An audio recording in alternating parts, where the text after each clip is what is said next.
people take two approaches. One of them, the Course recommends. The other one is the one the ego recommends, and that's what we have to see clearly. And the principle here is illusions cannot be healed. You can't repair an illusion. You have to get rid of it. You have to undo it, rather than try to bring some kind of magic or medicine into the illusion and fix it. You have to free your mind of that. So what's that mean? Starting from the point of view of the ego, which has some kind of perception, which is really confused and warped, a distorted frame of reference, which seems true and seems to be the cause of your discomfort, seems to be causing you, the illusion seems to be causing you pain, which this is the alternative order of reality, in quotes, ego's reality, that it would invite you to become its slave to this alternative order of reality. That's the realm of illusions. We get there by placing our faith in this false way of seeing and making it our master, making it our guide in life, and forming a special relationship with it. It's kind of, this is my thought, it's to the ego, when we serve the ego as your God, your wish is my command. Tell me what to do, ego, and I will follow. But this master is a false God. It's an idol. And Christoph, this is interesting. When we follow the ego, it makes us fearful of the true God who has a different agenda altogether. So now everything's upside down. We're following a false master and fearful of the true God. We call this sickness, mental illness. This is a mistake of the mind, not of the body, of the mind. And the effect of all this confusion is that we'll attempt to free ourselves out of it by trying to bring the truth into this false frame of reference. This is the mistake. Now that I'm all confused, and I know I'm confused, let me bring a word of truth into that environment to make it better, and try to make sense of it and heal it. This is classic human thinking. And the Course teaches us that you can't make these illusions better. You can't, we try to make slightly better versions of our illusions, but it still means we're in the illusion. And the illusion must be undone, not attempted to repair it with truth. The betrayal of the Son of God lies only in illusions, and all of his sins are but his own imagining. His reality is forever sinless. He need not be forgiven, but awakened. In his dreams, he has betrayed himself, his brothers, and his God. Yet what is done in dreams has not been really done. It is impossible to convince the dreamer that this is so, for dreams are what they are because of their illusion of reality. Only in waking is the full release from them, for only then does it become perfectly apparent that they had no effect upon reality at all, and did not change it. Fantasies change reality. That is their purpose. They cannot do so in reality, but they can do so in the mind that would have reality be different. So there's a lot of discussion here about reality, and it would be okay to capitalize the word reality when we're speaking about reality at the highest level of creation. I symbolize that many times by using this mirror. I don't know how well it shows up on the video. There you go. And so reality exists on this higher plane of existence where pure God union is continuous. Says it right in the first two lines. His reality is forever sinless, forever pure and holy. So this is where you will, the source of everything. The idea in the Course of Miracles is we descend down the ladder from pure reality into a fantasy land of our own dreams and our own nightmares. And so I would have pure reality and fantasy land down here. And so where are you going to find healing? Where is your healing work going to be done?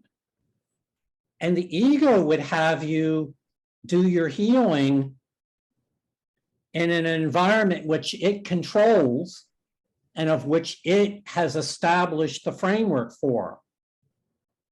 Holy Spirit teaches that you heal on a higher plane.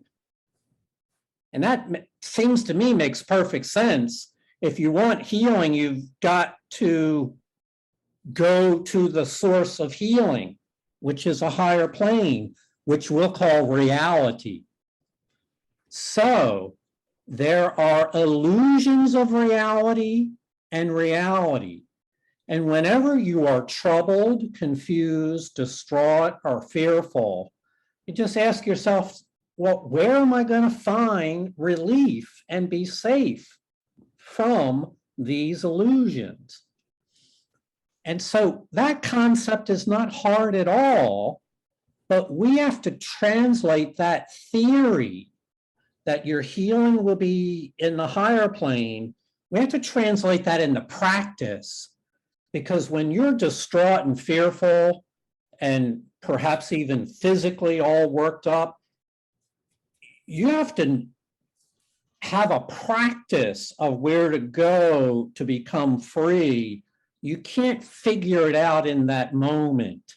You can't come up with a better idea when your mind has to find a reality that would be different from the illusions of reality. Say that one more time. When you're confused, distressed, feeling guilty or judgmental towards another, and you choose to be free of it, you have to find, and you're in an illusion of reality, your healing is going to occur in a different level of reality at the higher plane. So there's a theory in one slide.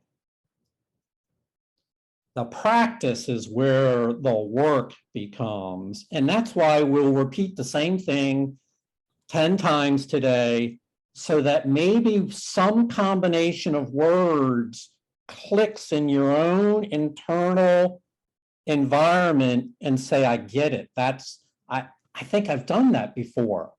I think I know what that's like. And once you had the experience of it, you can draw upon that experience again and again. Comments or questions? All right, we'll go on. Julie? It is then only your wish to change reality that is fearful, because by your wish you think you have accomplished what you wish. This strange position, in a sense, acknowledges your power. Yet by distorting it and devoting it to evil, it also makes it unreal. You cannot be faithful to two masters who ask conflicting things of you. What you use in fantasy, you deny to truth. Yet what you give to truth, you use for you. What you give to truth to use for you, is safe from fantasy. Yes, it is. It's safe from fantasy. So two masters or two realities. And here's the great illusion is when we have descended in the separation from that higher plane into this lower plane where the illusion of reality is, we wound up believing it to be true because we wished it to be true.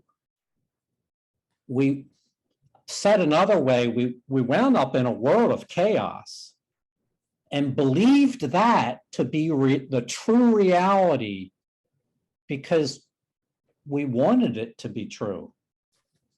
Doesn't make it true, but our desire was to find reality.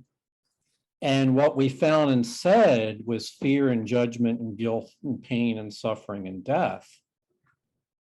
And so now that we're waking up, we have to withdraw our faith from that illusion of reality because it's impossible to serve the illusion of reality and true reality at the same time. You can't serve two masters.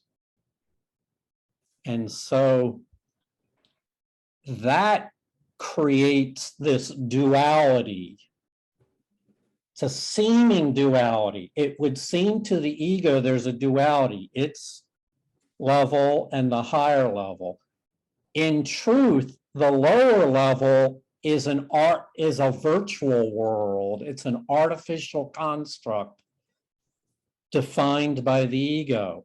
So it's not on an equal level with true reality, but it seems as if it is because we wished it to be so. And why, you might say, well, why did we wish for hell to be real?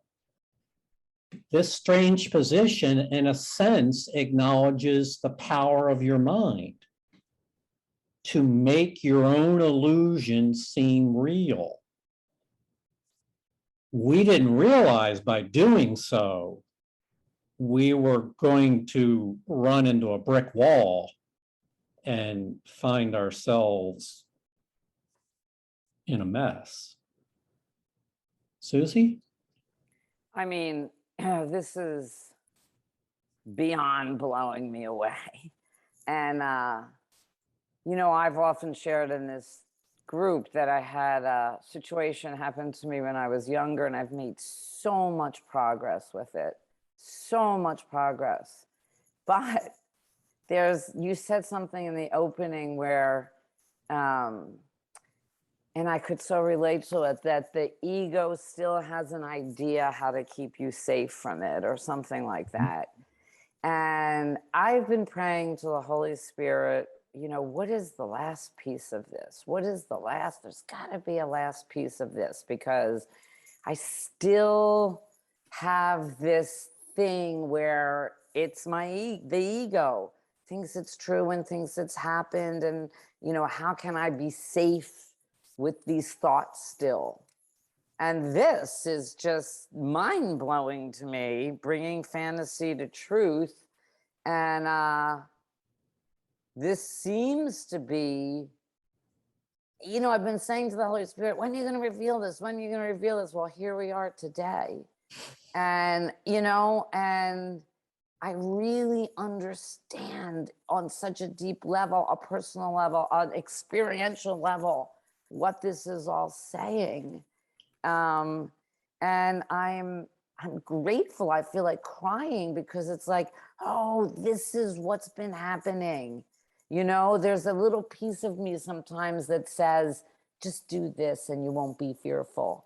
But it's the ego. It's not the real relief I really need to know the truth. Do you get what I'm saying, Jonica? Yes, yes. You're doing what we said. You're connecting the dots on your inner plane of saying, they're talking about me here. This is not, this is a lovely theory, but this is really now helping me to understand my own world. And like, I know is what I said in the beginning. Like, I know I can say to the ego, I know what you're doing. I know what you're doing, but I haven't yet found that little link, that last thing that says, no, go where you said where the faith is. You don't have to be afraid of it. It's a fantasy you made up. You don't have to be, but I made it so real that, this is just amazing.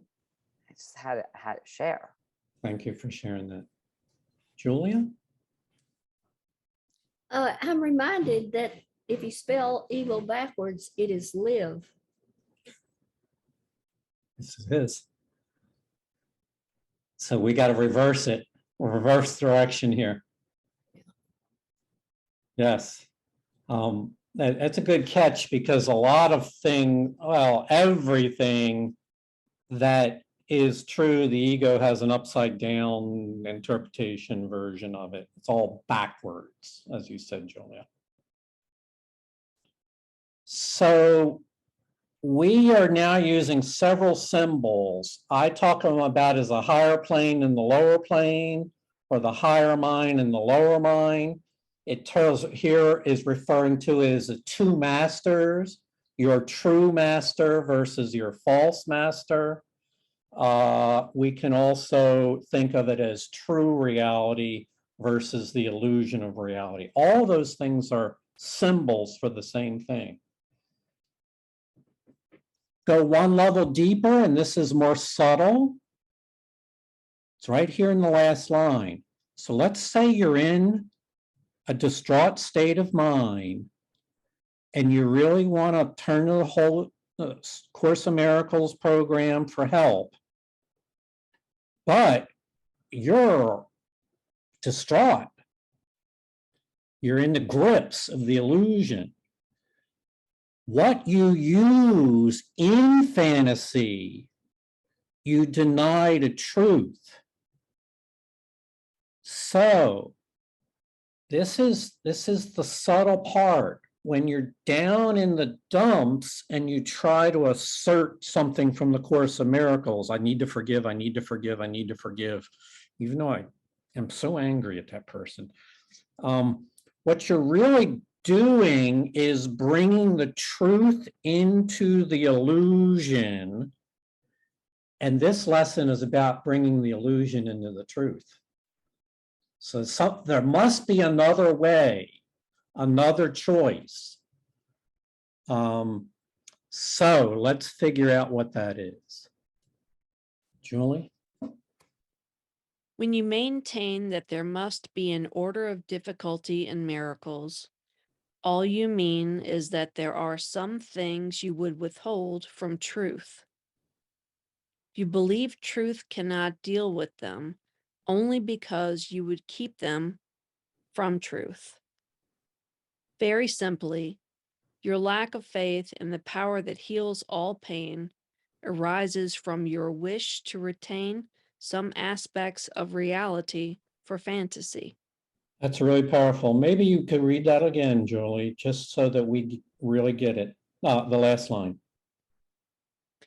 Very simply, your lack of faith in the power that heals all pain arises from your wish to retain some aspects of reality for fantasy. If you but realized what this must do to your appreciation of the whole, what you reserve for yourself, you take away from him who would release you. Unless you give it back, it is inevitable that your perspective on reality be warped and uncorrected. Okay. So we've read many times that our task is to remove all the barriers that seem to be between us and the truth. And so let's talk about removing some of the barriers. Not all of them, because this is where the application and practice comes in, where there are many things we know we're not in peace, There are many things that in that moment we're willing to surrender to get peace, but there are still things we would withhold from the truth. Our ego investments that we, here's 90% of my illusions that are causing me pain. And so give me 100% of the peace of God. I'm just going to hang on to this little resentment, this little illusion of my brother, of myself. And so all pain arises from your wish to retain some aspects of the illusion of reality, to retain that in the fantasy. And as I've said dozens of times, one of the big ones is to retain the way you think of yourself. You might forgive someone else and realize I'm projecting that, but the way you think about yourself is a really big one. So you might look there if you're looking for what you're still retaining. And if you only realize the cost of retaining that little bit and what it would do to blind you from the appreciation of the whole, because you can't be complete if some of your investment still lies down in the illusion of reality. You can't completely heal while you don't want to heal some of it. Remember, we are talking about a wish to cling to the old self. Here it refers to what you reserve for yourself. The parts I want to keep, you take away from him who would release you. Kim? Okay, so I hope that this is going to make sense. I already kind of think that it probably won't. But the way that I know that I'm doing this usually has something to do with my thoughts of others. And so if I'm thinking it about someone else, I usually know that it has something to do with me. No, that makes perfect sense, Kim. I mean, you should. So let's frame what Kim was talking about. The way I see others, the way I see myself. We think it seems on our inner plane that those are two different constructs, the way I see others, the way I see myself. In miracles, we learn that at some level, they all blend into one. But yes, we can separate them and say that person is rotten in my eyes, but I'm sweet and pure. I know many people who practice this program that are the sweetest people to others ever, but they tell me in their private world, they are very hard on themselves. So it doesn't really matter whether you see it in others or self.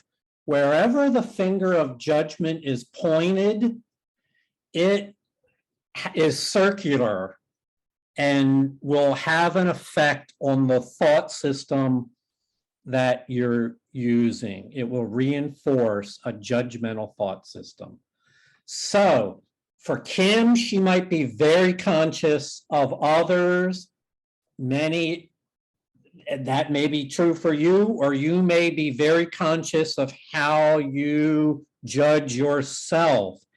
It doesn't matter what form it takes. It's a judgment. It's equally effective in keeping you imprisoned. Susie? So, in 12-step programs, they say God is all or he is nothing, right? So this sentence, very simply, your lack of faith in the power that heals all pain arises from your wish to maintain it. So, I absolutely have a lack of faith. The ego, this is what it will hold on to one last thing, so it won't die. So I definitely have a lack of faith that that the Holy Spirit and God can really, if I turn myself over, can really heal this situation. And it's just so clear that it's my fear or the ego holding on, you know, and it's got to be my total willingness, right, to have complete faith that all pain is healed. And when, you know, this is just, it's amazing.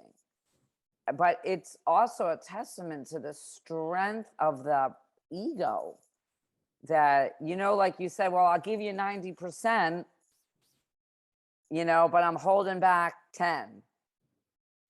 And it's really, it's not my higher self that's doing that. It's the part of the ego that still has that little, don't have faith that fear will be, you know, relieved. So it just reminds me of all, what this says, your lack of faith in the power that heals all pain. And the opposite of that is a misplaced faith in the power of the ego.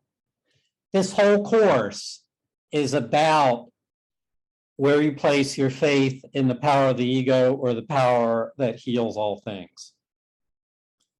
Or dividing your faith in some ratio. In truth, it seems to me that it is like a seesaw. Initially, we have a lot of faith in the ego. And as we lighten that, eventually we reach a tipping point where we now have more faith in our higher power, but not all faith. And then you reach the last lesson ever, and you've got all your faith in the power that heals. And I That's just want sweet. to add, I just want to add one thing, Jonica, that it's so interesting because all of my joy and all of my happiness comes in the faith that I put in my, you know, and this one thing that's left is, it's just so obvious. It's not bringing me any love and joy. It's of the ego, and it brings me fear. So, you know, it's just so upside down and insane, really. But what an awareness of that. Yeah. So nothing of the ego brings anything Right. good. We're all rooting through the rubbish, trying to find something that might be valuable in the ego's world. Until finally you just give up and say, this is a waste of my life. Felicia? I would just like to share this. It's, I don't know. Anyway, I feel led to share it, but Yeah. you know, years ago, when people mentioned to me about it's your ego, the thought that come to my mind was, no, I don't think I'm better than you. You know, I don't think that. I'm not an egoic person whatsoever at all. And a little self-centered maybe, but not egoic. But and it's just like the course has opened my eyes and my mind so much to what the ego really is. You know, it's not a something that you project. Well, I guess it is in a way that you project onto other people, but it's like it's total wrong-mindedness. I mean, you know, you give the ego so much power over your life that you don't even have a life anymore. You know, you know, like you said, you're like, okay, what do you want me to do? You know, because I don't know what to do anymore. You know, until you get to the point of, I'm sick of this. You know, because I don't even know who I am. And that's what the course has done for me, is helped me to realize how much power I gave to the ego and be able to bring the darkness into the light, you know, to bring that ego into the light of the Holy Spirit. Because if that makes sense, and maybe I'm not even saying that right, but to let go of the things that the control the ego has had over things. No, not that in my mind, a judgment will pop in there, and then you're like, no, no, no, no, go away. No, I'm not going to engage in that. I've gave you too much of my life over that. I'm not doing it anymore, because that's what I did for so long. And it's a bad place to be, and a very bad place to be. And to be able to go to the Holy Spirit whenever you feel that way Mhm, is such a freeing. It's so freeing. This mhm, program is so freeing in that way to me. yes. Not that I'm there, all the time, but it's like I know that I have that choice every single time I have that choice. Yeah. Beautiful. Thank you, Felicia. Mhm. Thank you. So let's do a word picture.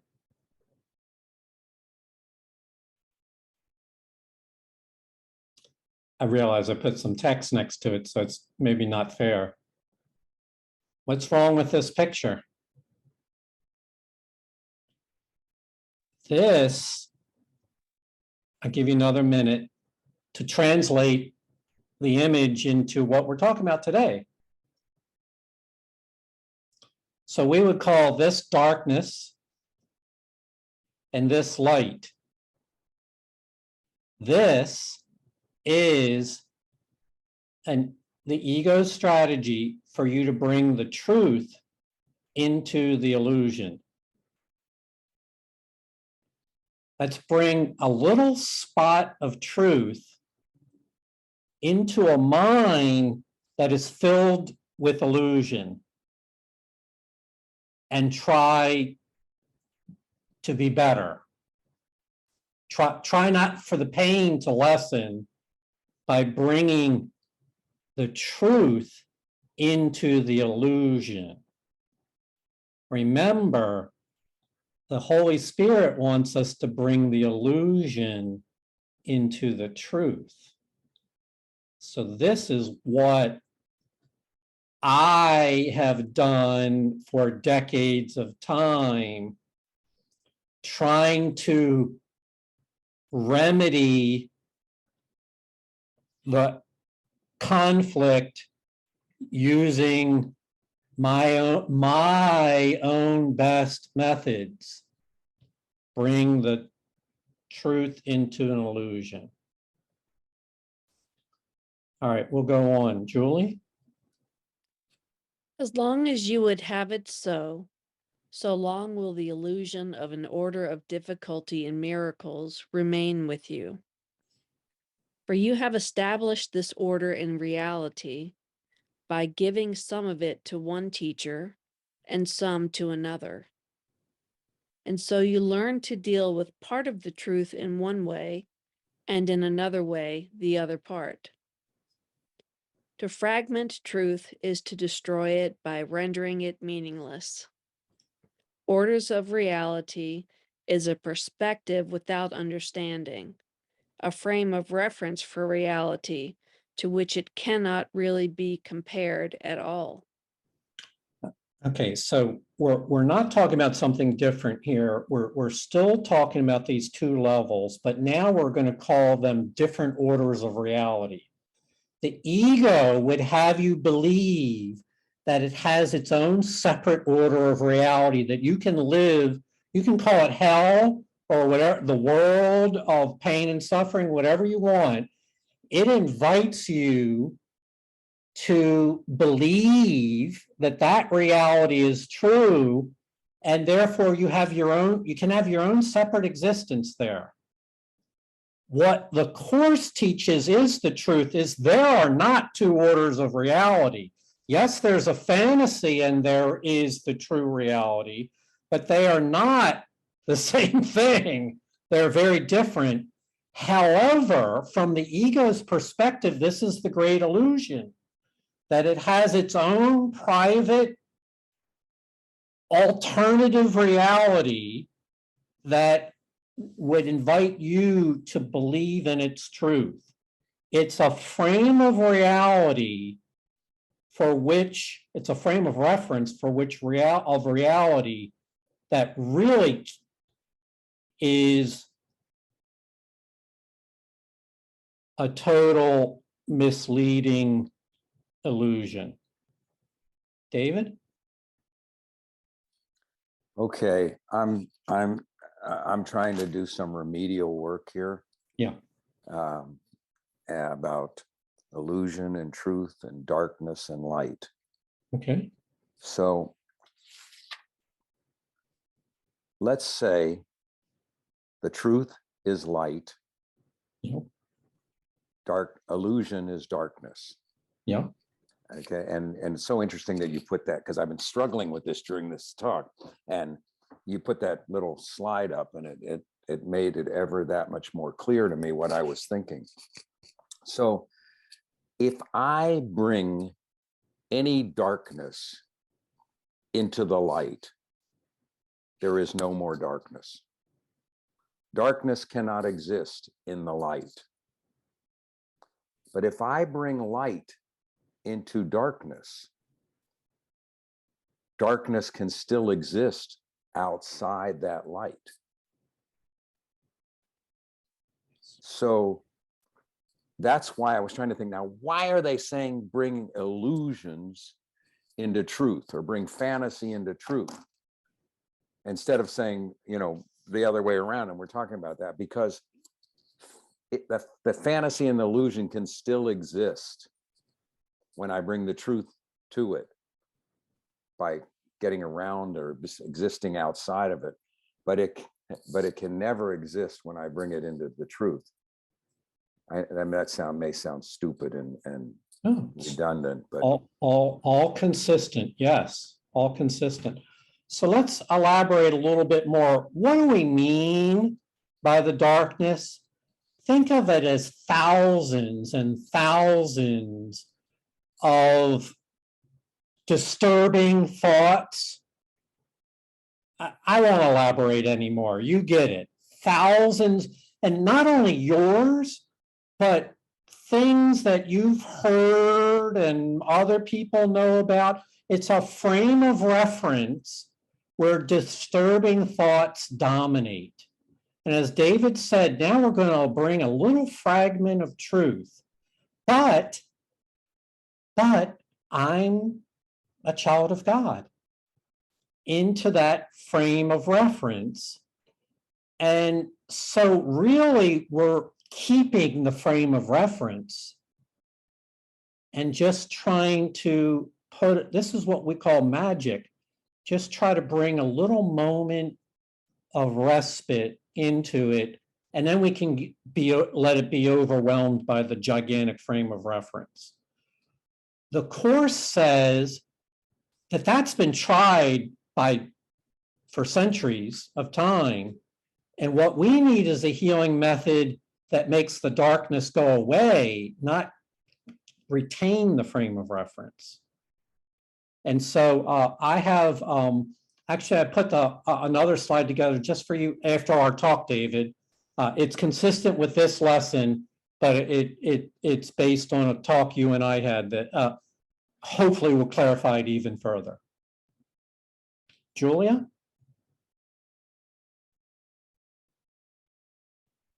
David, say what you said again. I'm writing it down. you're saying, say what I said again? Yeah, what you said. I would refer you to the book, not to what I said. Well, no, I want to hear the words because I wrote part of it down. I just didn't get all of it. What I said basically was, I can bring darkness into the light and it is completely dispelled. Darkness is completely dispelled when I bring it into the light. But I can bring light into darkness, and darkness can still exist where the light isn't, if that makes sense. Yeah, that's what I thought. And I drew a little picture. And so that darkness is going to go away. Right. Yeah, that's what I thought. Yep. Okay. I don't know, I think of all kinds of ways of trying to relate this experience. When I was in college, we went splunking, which is a word meaning we went down in the caves in West Virginia.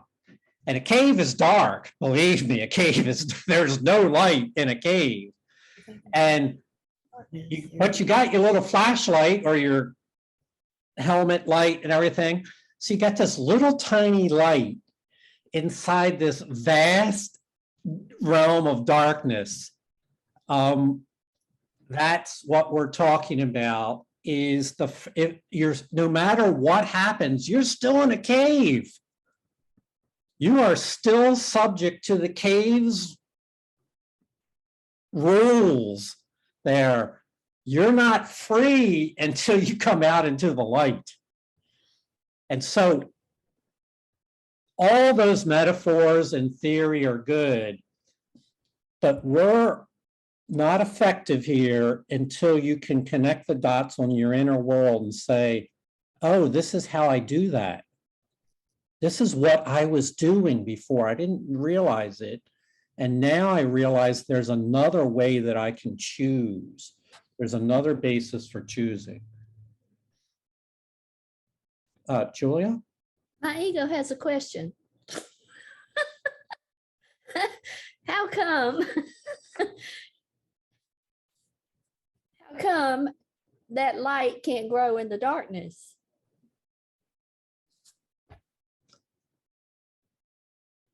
We would say the reason why you're in the darkness is because you made it your master.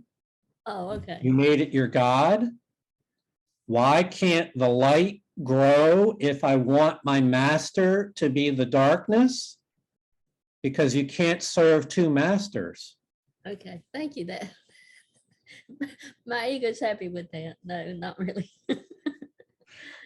All right, so I promised you this slide. You know what I'm going to do? I'm going to jump ahead to this slide. So I'm trying to make this simple so that you see how it relates to your own pattern of thinking. So I'm breaking what happens in a less than a second sometimes into 3 steps. But I'm not saying as you experience it, you go through it at this pace. You go through it really quick, usually unconsciously. We want to make these things consciously. 3 steps. Let's begin with the problem, the illusion. And the illusions are specific, like I'm angry at that person or at myself. And this is just a mistaken judgment that we've given faith to. So, and then I'm going to elaborate on that. So what do? Once you've hurt enough from that, you'll say, oh, I'm doing this to myself. I don't need to do this. And then you need a turnaround. And the whole idea here is this belief of which you were certain of in your ego. We've got to gradually ease up, lighten up with the mind and release the intensity, the fury of the judgment. And forgiveness is to take that judgment and give it forth, to let it go and give it over. Because as long as you want to hold on to it, you will. That's a vital first step. But David, as we talked about, it's not enough to heal. It just means that for the moment, I let go of that judgment, but I'm just as prone to making another judgment as I was before, because nothing's really changed other than I let go of the judgment of the moment. Second step, and this has been advocated by many spiritual traditions, Buddhism, meditation, mindfulness for a long time. It's to find what we can call the intermediate zone, the doorway, the bridge, where for a moment, I no longer have that perception that was bothering me a moment ago. My mind is free and clear. It doesn't have anything particularly. It's like a clear, clean slate, no judgment. And so we'll call it neutral, which is a big step away from the ego, because the ego wants to be in power and control, and now we've surrendered power and control. Words the Course uses is, I don't understand this situation. I let go of my judgment. I do not understand. And this is withdrawing power from the ego. This is the point that many miracle students miss. It's in chapter 2 of the text, Special Principles for Miracle Workers, that forgiveness by itself, if you do nothing more than just forgive, it's an empty gesture, unless it includes correction. Without correction, forgiveness is essentially a judgment that I made a mistake in judging that person. I withdraw the mistake. So all you've really done is judged yourself as having judged and withdrawn the judgment. It's not the same as what the miracles teaches as healing. And here's then comes the essential third step. Now that you've made room in your clear mind for a different choice, the third step is the one that I'll assert is under-expressed even by miracle students. They miss it. They're happy enough to get to the point where they're no longer troubled by the thoughts that were bothering them, and then they go about their day, stopping at this point. The third step is what changes your mind, what heals your mind. And this is where truth has a vital role to play. This is where the universal answer of the Holy Spirit, which has not yet done anything in this model, comes in.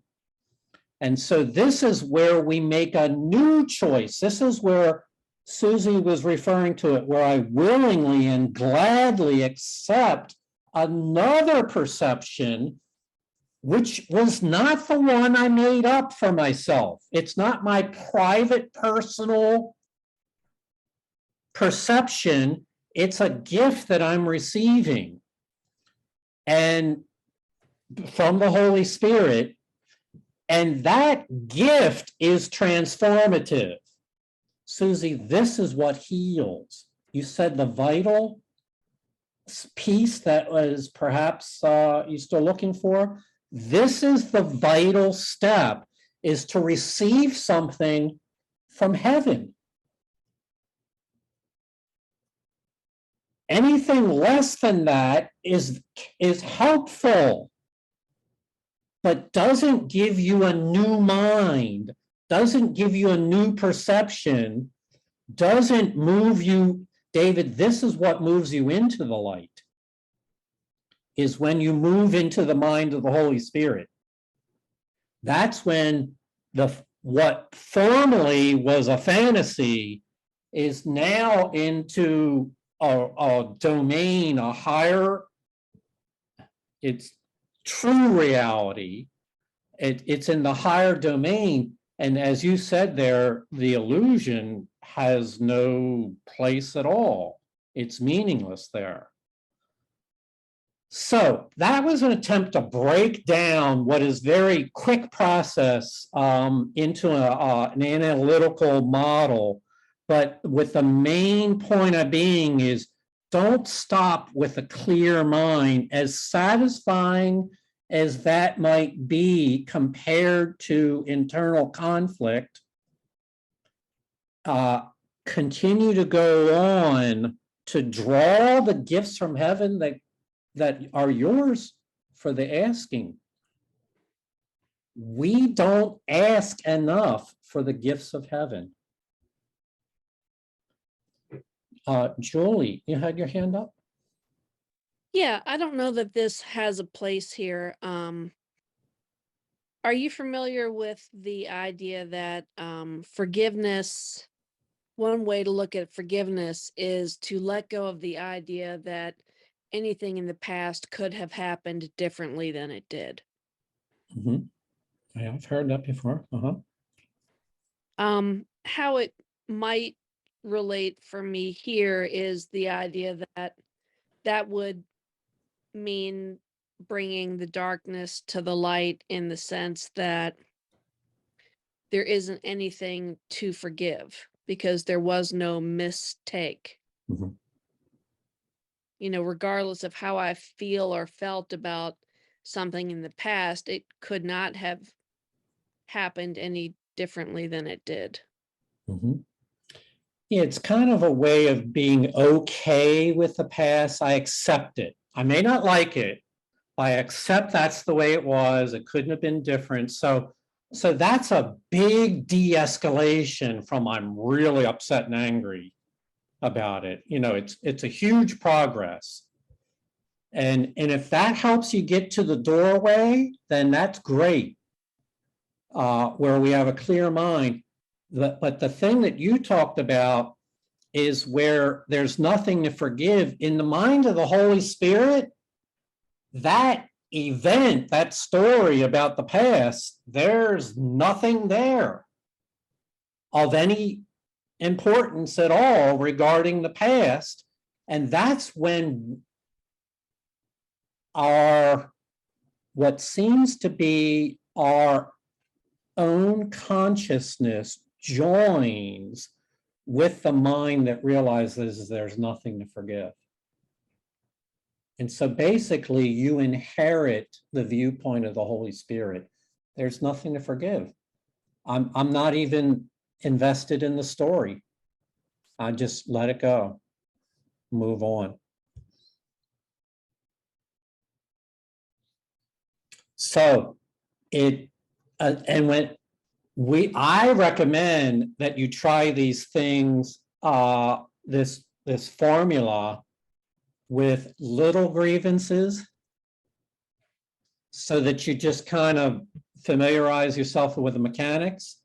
Many of us have a grievance of the nature that we've pondered it for months, if not years.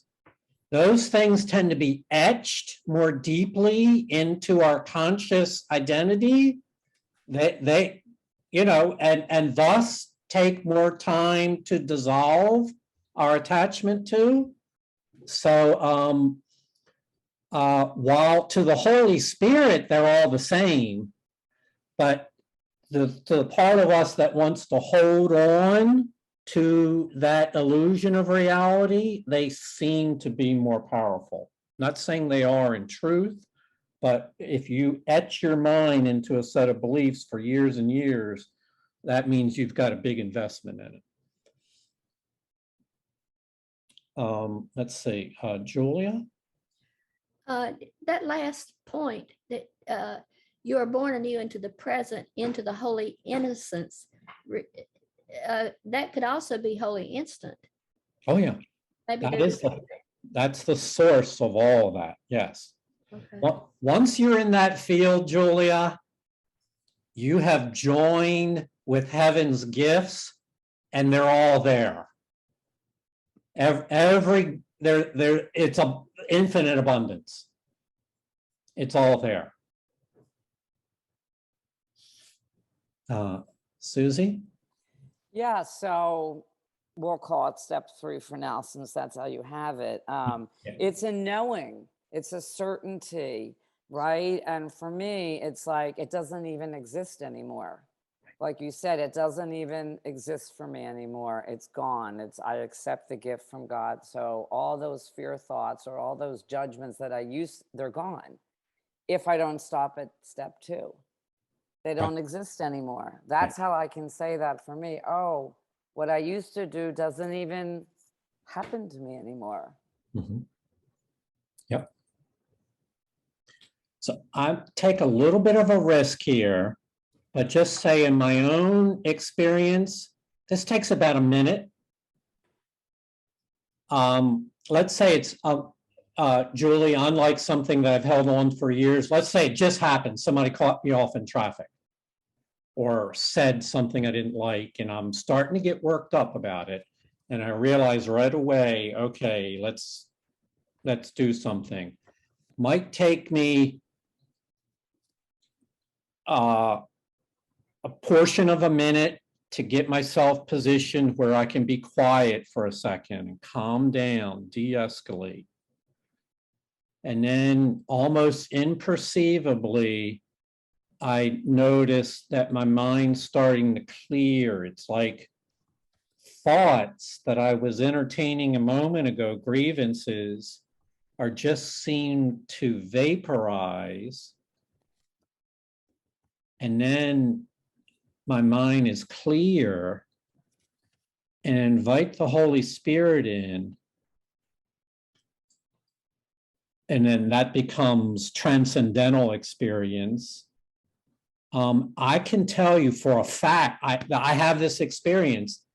After that minute, I can't remember what it was that upset me because it's not in my mind anymore. And this is what I mean about giving your faith and your power to the ego. It's not there anymore. Therefore, it's not bothering me. I move on. So it's a practice that I encourage you in your own way to develop. But please remember that by itself is letting go is not enough. It's an empty gesture unless it entails correction, correct perception from the Holy Spirit. That's unique to this course, is join your mind and enter with your mind into the mind of the Holy Spirit and receive a gift from her. And the gift is, one more thing, is abstract. It's a universal answer. So don't require that the Holy Spirit gives you, like if my problem is with someone named Jane, no, I don't want to pick a student's name, named Guy, don't expect that the Holy Spirit will give you an answer about that person named Guy, because there's nothing to forgive.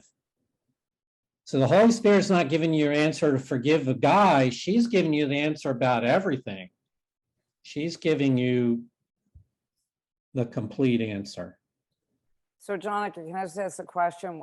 So your traffic situation is what I meant. Like, if I'm really choosing again and accepting the gift, doesn't even bother me anymore. It's just Right. gone. Doesn't exist for me anymore. Yep.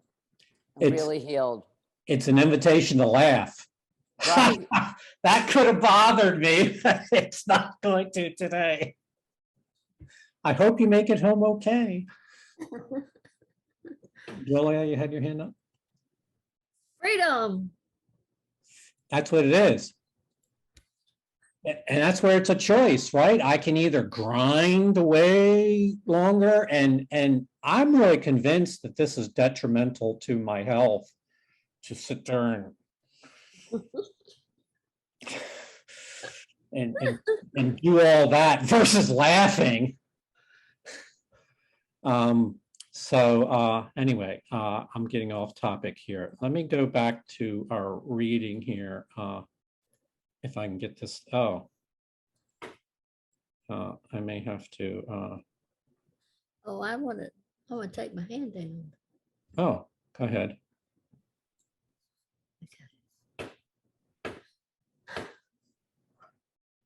Well, no, I don't think we read this yet. Julie, help. Thank you that you can bring truth to fantasy and learn what truth means from the perspective of illusions. Truth has no meaning in illusion. The frame of reference for its meaning must be itself. When you try to bring truth to illusions, you are trying to make illusions real and keep them by justifying your belief in them. But to give illusions to truth is to enable truth to teach that the illusions are unreal and thus enable you to escape from them. Reserve not one idea aside from truth, or you establish orders of reality that must imprison you. There is no order in reality because everything there is true. Everything in God's reality is true. And this illustrates what David was talking about. You cannot bring one little idea of truth into a framework of illusions and then make sense of the illusions. When you try to bring truth into illusions, you're trying to make the field of illusions real and justify by keeping your belief in the field of illusions not to do that. So we've made that point before. Want to go on to our, oops. Having, I'll do it this way. Clumsy me. There we go. Julie? Be willing then to give all you have held outside the truth to him who knows the truth, and in whom all is brought to truth. Salvation from separation would be complete, or will not be at all. Be not concerned with anything except your willingness to have this be accomplished. He will accomplish it, not you. But forget not this. When you become disturbed and lose your peace of mind because another is attempting to solve his problems through fantasy, you are refusing to forgive yourself for just this same attempt. And you are holding both of you away from truth and from salvation. As you forgive him, you restore to truth what was denied by both of you. And you will see forgiveness where you have given it. So this reminds me of what Kim said about being upset with another person because we see somebody else attempting to solve their problems in some crazy way that we can't possibly endorse. And I'm not saying that people don't do crazy things. But when we do that on our inner plane, we're refusing to forgive ourselves for having made the same mistake. And so that's where it's what goes around comes around. It's circular, the way we view others, the way we view ourselves. So if I were creating this program, I would write the rules so all you guys had to do to become free was give 80% of your effort. That's the way I would write the program. But that's not the way the author of the program wrote it. The way it was written was salvation from separation would be complete or it will not be at all. So that means you can't serve two masters. You can't retain some insanity and be insane. You can't retain some grievances and be free. And so the better way, I'm convinced the better way is the way the program is, not the way I would have written it. And it tells us this is so important that we should not be concerned with anything except our willingness to be complete completely free. And that you can't accomplish that by yourself. He will accomplish it, not you. So it, as we have said so many times, it comes back to your willingness, then having etched the illusions of the ego into our personal private story, we're now being asked to dissolve it all. All the story that we tell ourselves, about others, about life and the world, to dissolve all of that so that a totally new frame of reference can be appreciated. So hopefully, if you ponder that, if it didn't connect to you on a personal level in this time we've had together, ponder it this week. The messages don't always come right away because we're dealing with lots of things, but ponder these ideas, especially next time you're working with a disturbance in your mind. Realize there where the healing exists is in reality, and that you have to elevate your mind to the higher plane of reality in order to truly be healed. Because this just spoke to me for people, if anybody who's on this call who's also a member of the 12th step group. This last paragraph spoke to me tremendously in the consistency with the 12-step programs, where it says, be not concerned with anything except your willingness to have this be accomplished. And what we say in the 12-step group is you have to be willing to go to any lengths in order to achieve the results of the 12-step program. And that we turn our will and our lives over to the care of God as we understand him, and be willing to do that. And that's how that program evolves. And it's so consistent with the message in this paragraph. So I just wanted to share that perspective. Yeah.